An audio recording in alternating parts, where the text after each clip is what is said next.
Bonjour à toutes.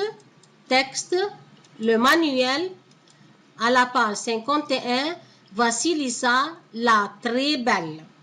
Aujourd'hui, nous allons lire un nouveau texte intitulé Vassilissa la très belle. Nous allons lire page 51 jusqu'à la ligne 35. Vassilissa la très belle, c'est un conte. On commence à lire et expliquer le chapeau. Que veut dire chapeau? On appelle les premières lignes en italique le chapeau ou le paratexte, qui nous permet de comprendre le début de l'histoire. Maintenant, lisez avec moi le chapeau. Sur son lit de mort, la mère de Vassilissa a remis à sa fille une petite poupée qui, si elle lui donne à manger, l'aidera et la protégera dans l'épreuve. Un peu plus tard, le père de Vassilissa se remarie avec une femme méchante qui a deux filles lui ressemblant en tout point.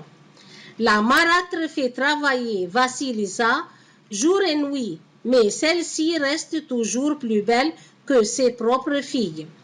Elle décide alors de se débarrasser de Vassilissa.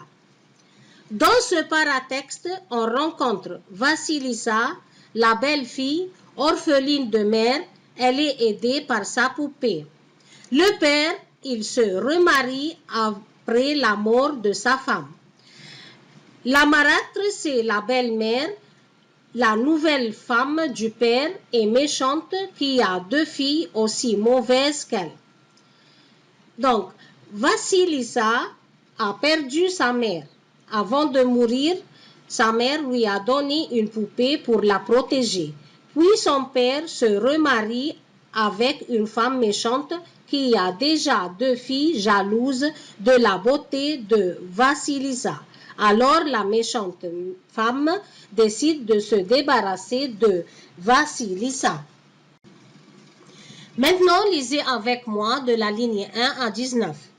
Un jour, le marchand dut partir en voyage pour longtemps. La marâtre s'en alla habiter une maison à l'orée de la forêt. Dans cette forêt vivait Baba Yaga, la vieille sorcière.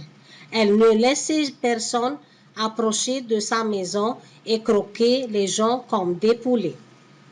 Pour se débarrasser de Vassilissa, sa marâtre l'envoyait tout le temps dans la forêt. Cherche ceci, apporte cela. Mais la jeune fille revenait saine et sauve. Sa poupée la guidait l'éloigner de la maison de Baba Yaga. L'automne vint. Durant les longues soirées, les filles travaillaient, l'une à faire de la dentelle, l'autre à tricoter des bas et Vassilissa à filer le lin. La marâtre leur donna leur tâche pour la nuit et se coucha, ne laissant qu'une chandelle allumée pour les travailleuses. L'une de ses filles fit mine de moucher la chandelle avec une pince et l'éteignit comme sa mère lui avait ordonné. Quel malheur! L'ouvrage n'est pas terminé et il n'y a pas de feu dans la maison. Il faut aller demander du feu à Baba Yaga. Qui va y aller? Pas moi, dit la dentelière. Avec mes épingles, j'y vois clair. Ni moi, dit la tricoteuse. Mes aiguilles brillent, j'y vois bien. Et toutes les deux s'en prirent à Vassilissa et elles la poussèrent hors de la pièce. C'est à toi d'aller chercher du feu chez Baba Yaga. Faites attention, le conte commence par un jour. Un jour, c'est une formule traditionnelle qui débute ce conte. Comme il était une fois, comme il avait jadis. Cela veut dire que cela s'est fait il y a longtemps, mais on ne sait pas clairement. L'histoire se déroule sur quelques jours. Et dans cette partie, on rencontre un nouveau personnage, c'est Baba Yaga. C'est la sorcière traditionnelle des contes. Alors ici, le père de Vassilissa part en voyage pour longtemps. La marâtre va habiter une maison au bord de la forêt de cette Dans cette forêt vit la vieille sorcière, Baba Yaga. Et pour se débarrasser de Vasilisa, elle l'envoie tout le temps dans la forêt et lui ordonne un travail très dur, mais heureusement pour Vasilisa, il y a la poupée pour l'aider et l'éloigner de Baba Yaga. Un soir, Vasilisa et ses belles sœurs font de la couture et les bougies s'éteignent.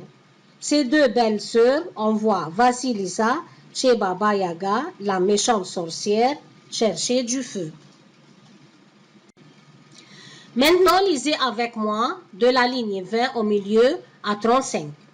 Vasilisa courut à Ponchi servir le souper à la poupée, lui dit en pleurant, « Petite poupée, mange et écoute ma peine. On me dit d'aller chez Baba Yaga, elle va me dévorer. » « Ne crains rien, lui répondit la poupée. « Prends-moi avec toi et va tranquillement où l'on t'envoie. Tant que je suis là, rien ne peut t'arriver. » Vasilisa mit sa poupée dans sa poche, se signa et s'en alla dans la forêt obscure. Elle cheminait depuis quelque temps en tremblant quand un cavalier la dépassa. Tout blanc, de blanc vêtu, et monté sur un cheval blanc, harnaché de blanc. Aussitôt le ciel devient plus clair. Elle poursuivit son chemin et vit un autre cavalier, tout rouge, vêtu de rouge et monté sur un cheval rouge, harnaché de rouge. Et le soleil se leva. Ce n'est qu'au soir tombant que Vasilisa atteignit la clairière où vivait Baba Yaga.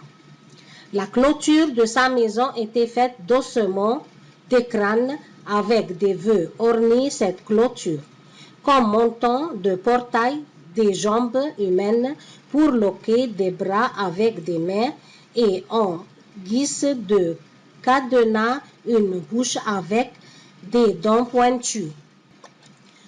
Dans cette partie, on rencontre deux cavaliers. Vous allez voir plus loin, ce sont les serviteurs de Baba Yaga. Ici, Vasilisa court en pleurant, demande l'aide de sa poupée. Elle met sa poupée dans sa poche et elle va dans la forêt obscure. Elle marche et elle voit un cavalier blanc monté sur un cheval blanc. Elle poursuit son chemin et voit un autre cavalier rouge monté sur un cheval rouge. Elle marche et le soir, Vasilisa arrive où vit Baba Yaga. La clôture de sa maison faite avec des os et des crânes, avec des yeux, le portail avec des jambes humaines, et les poignées des bras avec des mains, la fermeture, une bouche avec des dents pointues. On s'arrête ici à relire et répondre aux questions, page 55, numéro 1 et 2, dans le cahier de texte. Merci.